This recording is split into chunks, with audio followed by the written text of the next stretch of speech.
on the road beyond. Welcome. I'm Todd Duplantis, and we're coming to you from the Houston City College television studios today. Good to have you with us on the Road Beyond podcast. My co-host, Doug O'Brien, joining us.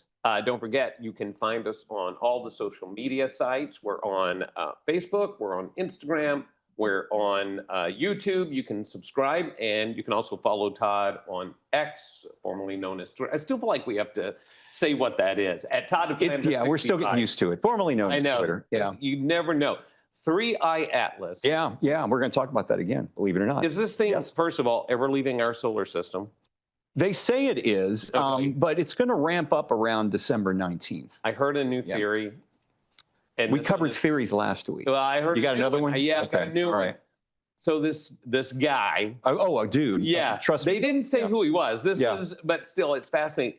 He says this all goes back to the 1950s, and it is a psyop, right? So it's a psychological operation that our government is doing. Yeah. He claims to have a letter, I believe it's from the CIA back from the 1950s, that this is how they were going to prepare us. Was it called Project Bluebeam? No. Okay, different, because we've talked about that. Yeah, it goes back before that. This was the first I had heard. But of course, Hollywood is involved, like we talked about. Right. But they're saying this is in preparation. But of course, NASA had their big big press conference. Yeah, we're going to talk all about that. November 19th, last month, of course, NASA had a press conference. That's right. They were going to tell us all about the 3i Atlas, you know, the third interstellar visitor, kind of a big deal. And they had astronomers, space nerds, and probably about 4 other people watching it on the live stream. The world expected answers, but NASA more or less was basically showed a PowerPoint saying, please stop asking us anything. They were, I hate to say they were worthless. It was worthless. But it was pretty worthless. Basically, they said, we're monitoring the situation. Well, so are we. Yeah, everyone else is. What good does that do? What amazed me is they sat there for a better part of 40, 45 minutes, basically saying nothing. Yeah. You know, is it dangerous? Is it artificial? Does it have Wi-Fi inside of it? Didn't say anything. But they did provide us photos, and thank goodness. Oh, thank God we have. Yeah, it's amazing. Hear these clear you could have images. taken better ones on a calculator from the 70s. Now, is that a street light? What exactly is that? No, that's 3i Atlas. It looks like a full moon. The world's saddest ink blot test is what some were calling it. That is sad. You know, a failed attempt of taking a picture with your phone upside down. You know, meanwhile, regular astronomers, amateur, you might want to call them, even ones in Europe who are professional, were taking crisp 4K footage of 3i Atlas, but NASA's budget, $25 billion, the quality looks like a street lamp on a foggy night. I swear, it looks like the old Nokia flip phones. Why even release that if that's the best you got? True, I totally agree. It looks like the same cameras they used to try to capture Bigfoot. It's exactly. Like no one has a good camera at NASA. It's amazing because the best Bigfoot footage we got was back in the 60s with Patterson Gimlin film. Yeah, you know, that's it. And that goes to show you. And nowadays, though, there wasn't a single mention of this in this press conference of aliens, probes. I mean, we're literally coming close to full disclosure. We've had congressional hearings on UFOs. You get NASA together, they don't even mention anything, nor will they admit it. The fact that they don't mention it just makes it more suspicious. Exactly. More suspicious, because you think they would at least say, hey, look, as far as we can tell, this looks like a meteor, like anything. You know, someone in the back is watching that live stream going, don't say aliens, don't say aliens, don't say aliens. When they actually should. They should just come out and say, look, we've been lying. Because what they'd have to do is say they've been lying for years. Yeah. They don't want to say that. They didn't mention Avi Loeb, our good friend. Avi Loeb wasn't mentioned once. No, of course, they're totally ignoring him. Yep. Their direct quotes included, we believe the object is natural. Okay. It's likely a comet-like body. And how about this one? We think its trajectory is consistent. Seriously? Are you kidding me? That is the best. And it's not like this is a group of guys. It's not like us like discussing it. These are the professionals. Right. This is a national agency right here. We should try to get somebody on from NASA. Why? So they can tell us nothing? I just want to ask them what happened. What's up with the photos? I told you about the person I talked to. I know. Remind us again what they said. more or less nothing. Right. Have you ever? Nope, never seen anything. Yep. No, really. Deny, deny, deny. I mean, after hyping updated analysis, they actually did a promo for this. We're coming out tomorrow with a press conference on 3I Atlas. Further data will be released in coming weeks. Come on now. What That else is are you the gonna biggest disappointment. Don't tease me like that and then disappoint me on that level. The internet's reaction was just to release some of the best pictures we got of this. Take a look at the few that went out on the internet. Some amateur pictures. One guy even did a 3I Atlas rendering. Look at this. Much better than anything NASA has. That's what you expect. Yeah.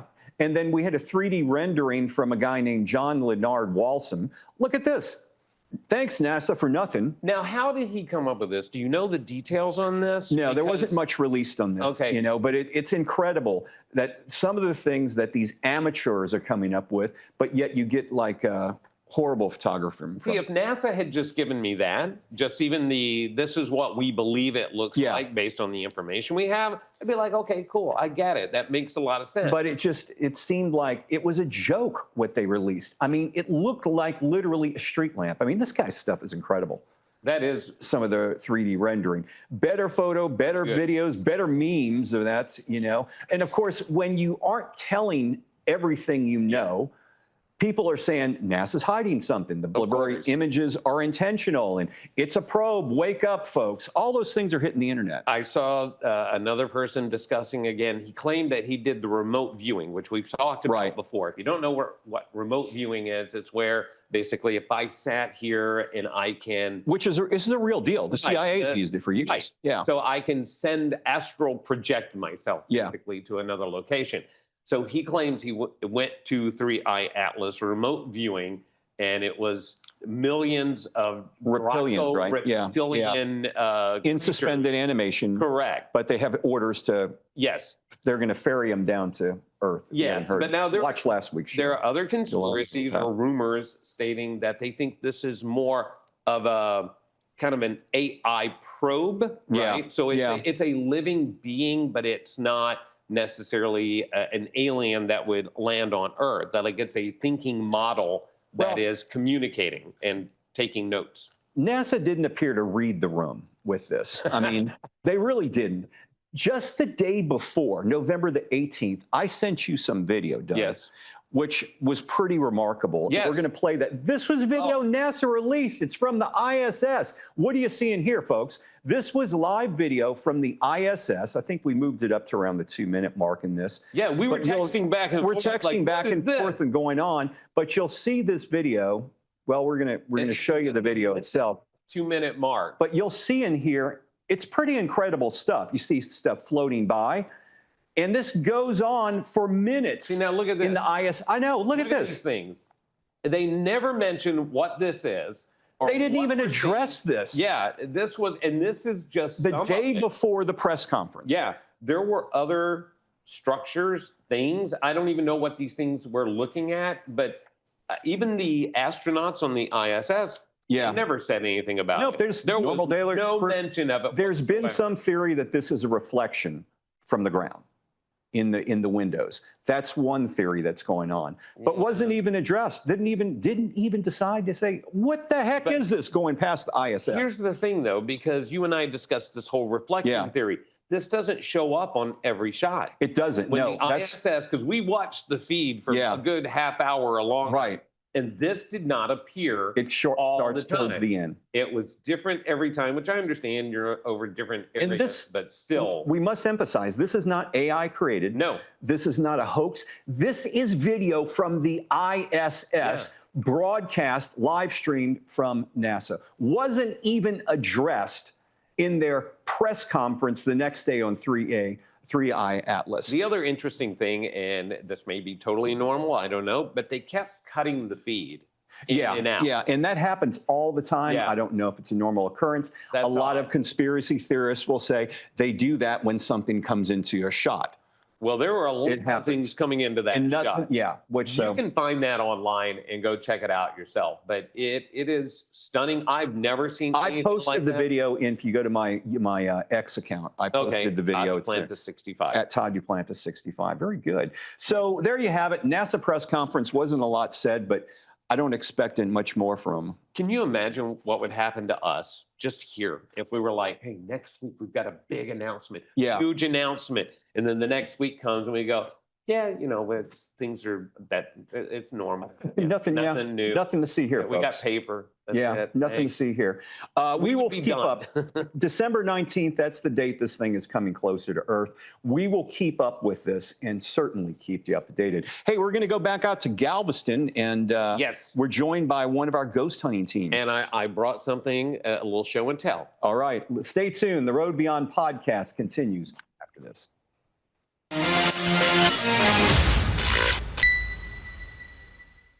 HCC has been here for you. Affordable, accessible, focused on success. More degrees, stronger training, global online learning. A new name, the same mission. A bigger vision. Houston City College. Register now at hccs.edu.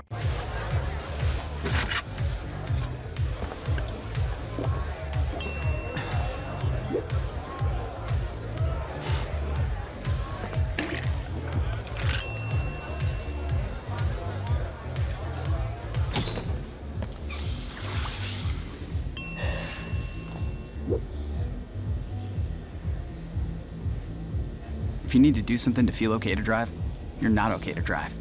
Don't drive buzzed. Hey, Bobo, do trees tell each other stories? I'm sorry. I'm afraid I don't know that. Hey, why don't we go find out? Listen.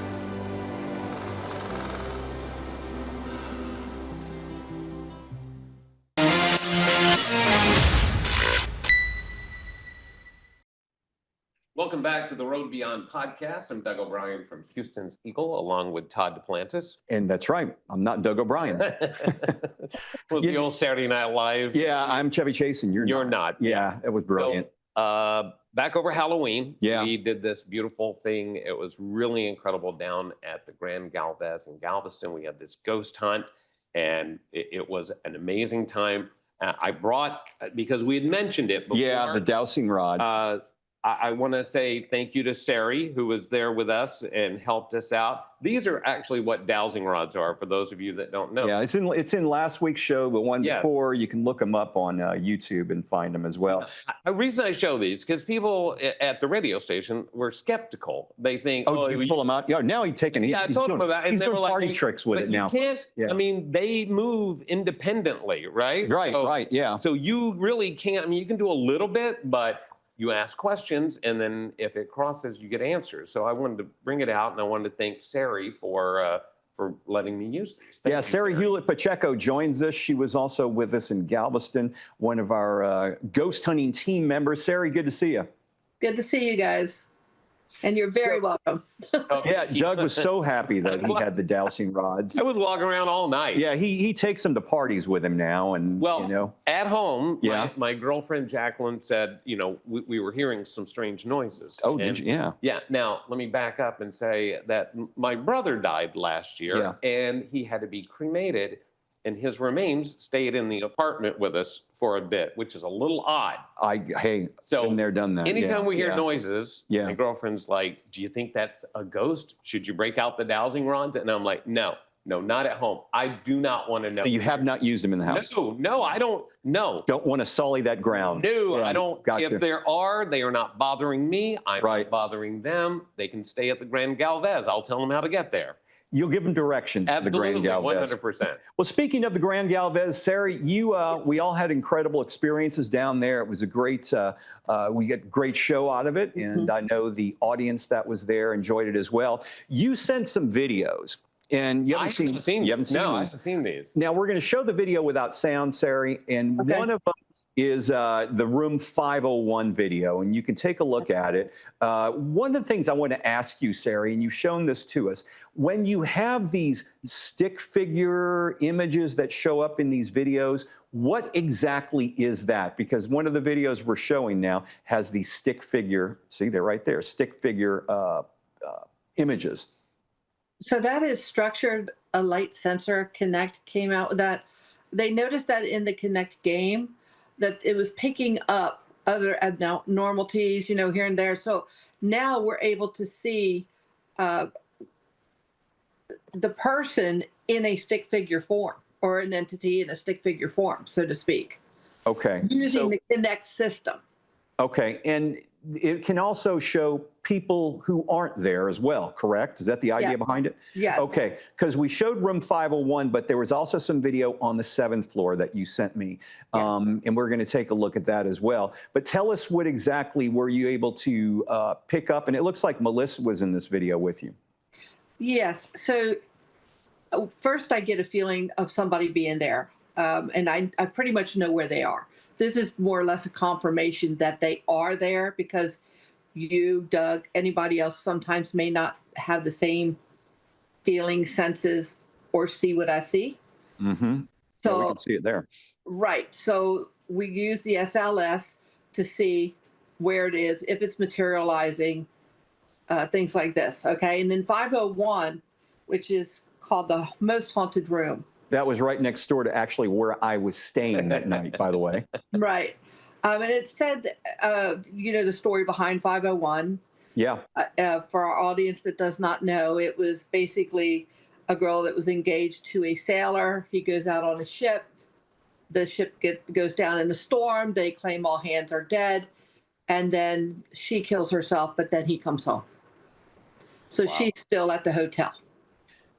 We sure that's not just a rumor based on Romeo and Juliet's?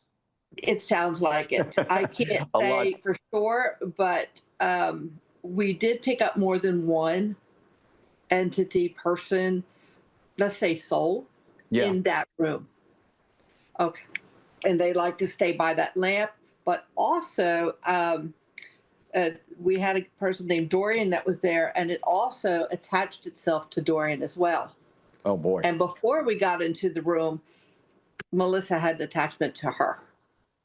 Like they piggyback, they ride behind you. You can see it Which right Yeah, there. you can see it in the video that we're looking at right now. Now, I know we also you sent me some videos from the bar area, because we spent a portion of the night with a couple of speeches that were given in this large ballroom with a bar, and it's a bar that's painted white, and there's a ghost behind the bar. There's in one of the video, it looks like you were talking.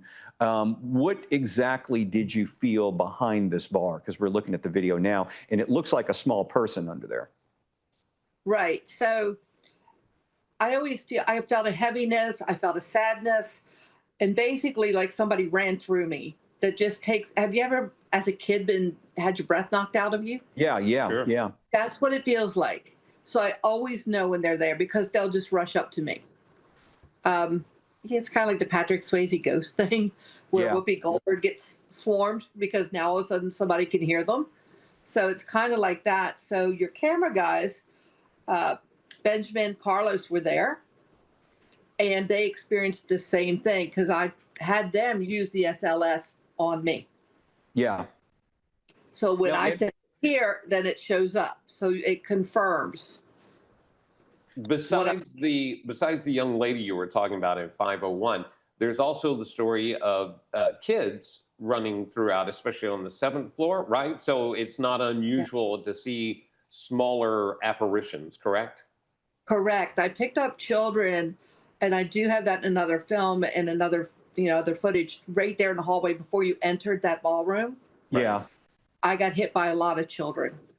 And Now, these children, go ahead. I know Melissa has sent pictures to us, which we've used in previous shows, and pretty darn good pictures of what appears to be child spirits. So that seems to be a common theme. And wasn't there an orphanage near there around the time of the major hurricane? There was, yes. But also keep in mind that area was it's not about just the 1900s, in the Great Hurricane. There was slave trade there. Yeah. There was the Civil War. There's a lot of stuff that went down in one place, and you have a conglomerate of people from different time frames. And these children are they're lost. It's like they're just kind of stuck.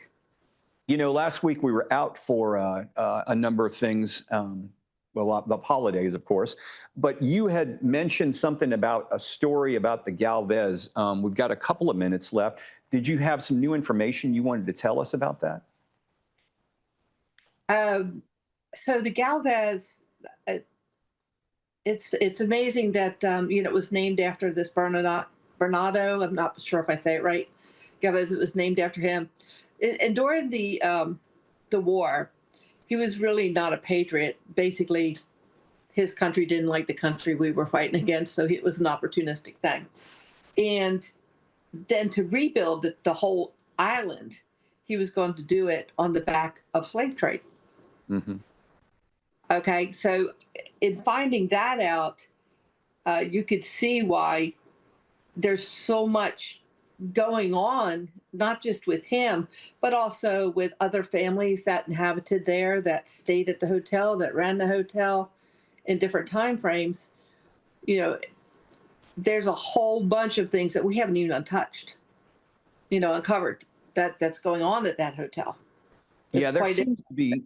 It seems to be like a dumping ground for spirit energy. It's a good gathering point. Yeah, Right. I mean, you got mafia ties, possibly Native American ties, pirates, enslaved people, I mean, all different types of people with issues going on. Let's not forget Resurfacing. Gambling back Gambling in the as late well, 1800s, yeah. early 1900s. Yeah. It used to be called the Redneck Riviera. Yeah, right? Back in the 20s, 30s. I believe the Rat Pack hung out even at the Grand Galvez. So my point is, with gambling comes other things. Right. I remember I connected with Joshua, the paisano of yours. who also enjoyed the company of women. Yeah. So a lot has gone on in that area in Galveston. I know there's a lot more to learn. A lot. I was going to say a lot more to be discovered and a lot more to be learned. Well, Sari, we enjoyed hanging with you guys. We hope to do this again in the future. And thanks for being here today on the Road Beyond podcast. Absolutely. It's always a pleasure. It's always a pleasure. Thank you both. And hats off to the camera crew. Thank you so much. Thank you. Thank you. All right. So we'll have to delve into this again. I'm looking forward to the next one of these. I say we need to set up another one. Oh, yeah. Because there's still so much to be had. I would love to do one where it's maybe less people. Yeah. Like where it's kind of us. I would love to see if we get a little more action, because we got a lot that night. I'd love to give it another go. We may want to, veer up north to some other location besides. Oh, absolutely. Old Town Spring. I've been wanting to get up there for a while. That would be cool. I used to live in Spring, and I used to hear stories all the time about Old Town Spring. I know we could get something started up there. Absolutely. All right, it's time to change the passwords, folks, on your computer and devices, and we've got some tips for you coming up. You will be shocked at what people are still using. We'll have that for you next.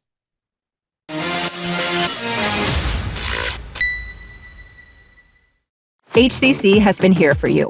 Affordable, accessible, focused on success. More degrees, stronger training, global online learning.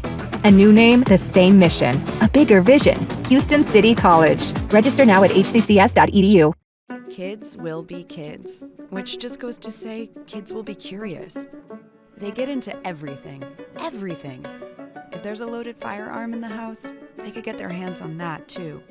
Keeping firearms locked, unloaded, and stored separately from ammunition in a place inaccessible to kids can help keep your loved ones safe from family fire. Safe gun storage saves lives.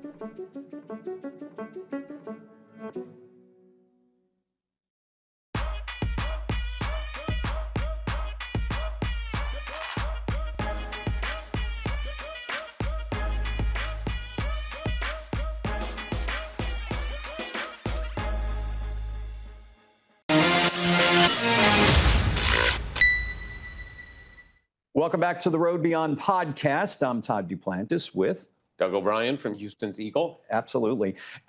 It's crazy. People are still using stupid passwords. Yep. But that's happening right now. NordPass, you found this article. Yeah, NordPass, they always, usually once or twice a year, they'll take a look at passwords people use because this stuff gets leaked, which is why you shouldn't use easy passwords. People are still apparently using admin, 1, 2, 3, 4, 5, 6, and passwords. Yeah, it's good.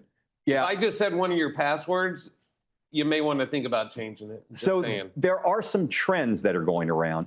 Special characters is a big thing. Yep. The at, the hyphen mark, you might want to use that, exclamation point. Password equivalents like secret code, passkey, those things are being used.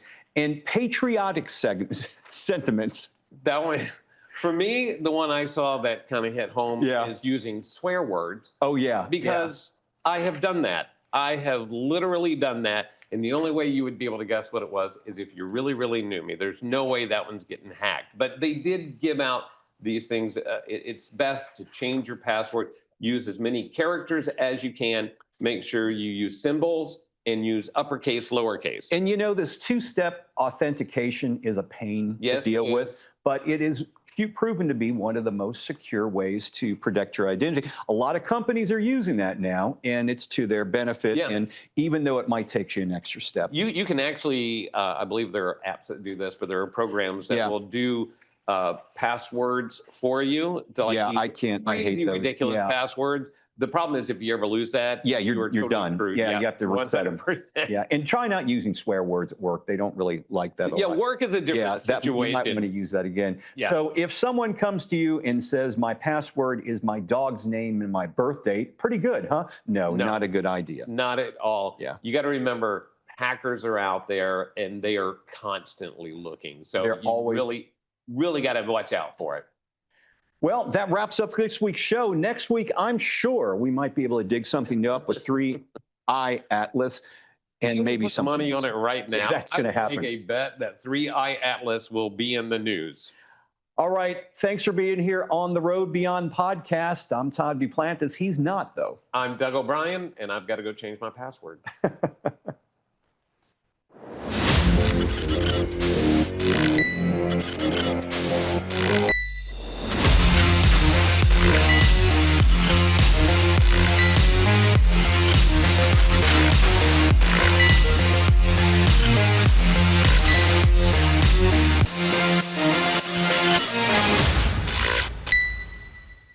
Por más de 50 años, HCC ha estado para ti.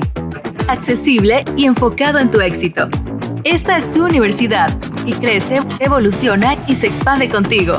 Más licenciaturas, formación laboral avanzada, aprendizaje en línea con alcance global. Un nuevo nombre, la misma misión, una visión más amplia. Houston City College, enfoque local, alcance global. Regístrate en hccs.edu.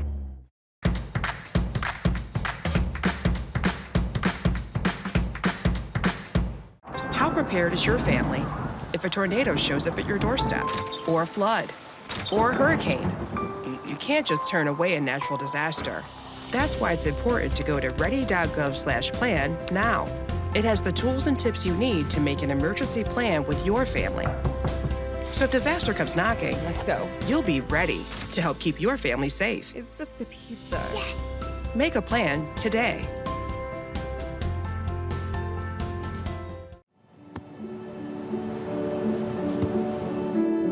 I don't remember how it started. Go to that. Oh boy. Our back and forth. It always came back. Dad! You probably don't remember what you told me, That was perfect. but I heard every word.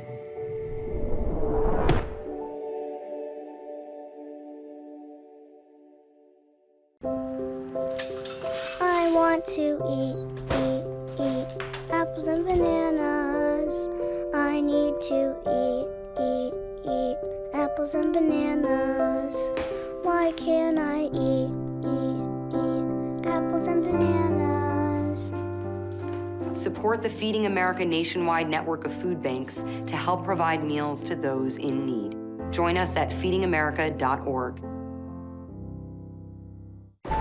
Natural disasters are a fact of life in the U.S. And between activities and school, chances are you won't be with your kids when they happen. Will they know what to do? Ready.gov/kids can help your children feel prepared, not scared. So talk with your family today.